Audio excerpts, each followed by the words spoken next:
Hi guys, in this video I'll show you how to remove write protection from USB drive.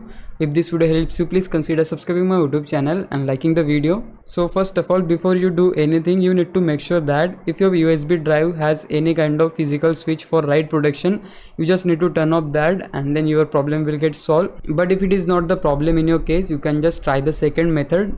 And in the second method, we just need to type here disk part.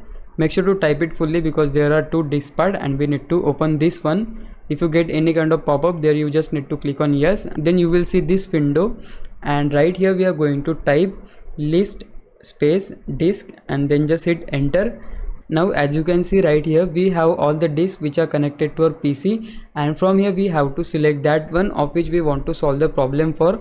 So it is this one in my case because I can just find it by looking at the size. Once you find your disk, just type select disk and its number. So it is 1 in my case, so I'll just type 1. Now hit enter. So now the disk 1 is selected successfully. So we are going to type the command attributes space disk space clear space read only and then just hit enter. So yeah guys, as you can see, disk attributes cleared successfully. It means our write protection problem is solved. So that's how you can remove write protection from your USB drive. Now it's your time to repay me. For that you can just subscribe my YouTube channel. I would really appreciate it. For now, thanks for watching. Bye bye.